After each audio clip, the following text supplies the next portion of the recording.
Dhe faktikisht ajo që projekti ka përqafuar dhe ka përfshirë, sikur se ne e shohim vetë demonstruar në maket, është pikërisht përqafimi i natyrës ekzistuese në terren, por patjetër dhe i peizazhit, për t'i dhënë akoma dhe më shumë vlerë qoftë pjesës së monumentit të natyrës që kemi pas nesh, që është kanali i Vivarit, por dhe gjithë peizazhit natyror që Parku i Butrintit ka për të ofruar për të gjithë vizitorët. Çka është shumë e rëndësishme ta përmendim në këtë moment, që është një risi që besoj që shumë shpejt patjetër mund të përsëritet dhe në sitjet e tjera të trashëgimisë kulturore, është qasja zero që ne kemi në pjesën e impaktit mjedisor. Pra transporti i gjithë vizitorëve që do të vinë në Parkun e Butrintit do të jetë i fasilituar,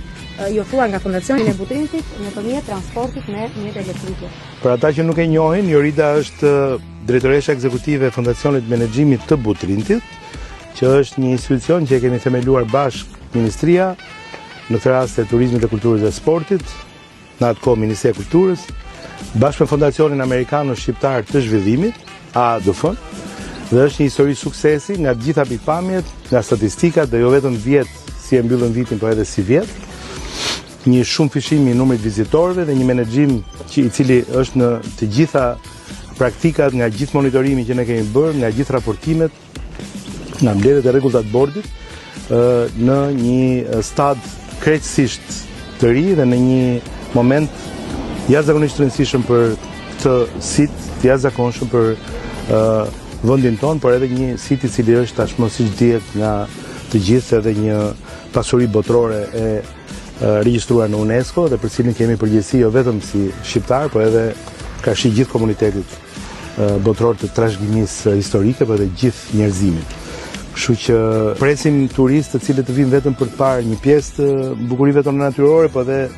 të mbeten, si më thënë, vetëm hoteleve apo ku diun vetëm plazheve. Na duhet ta zgjerojmë sa më shumë ofertën që ata të rikthehen.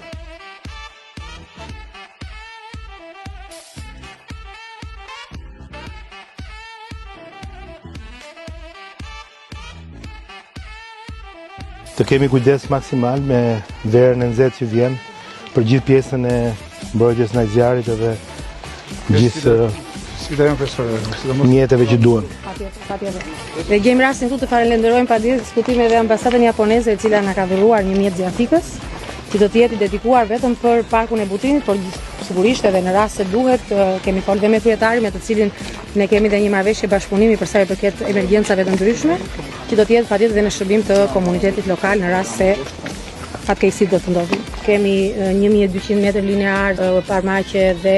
kufizime për monumente, do të kemi 200 tabela orientuese, kështu që vizitori do ketë një orientim të saktë brenda në park.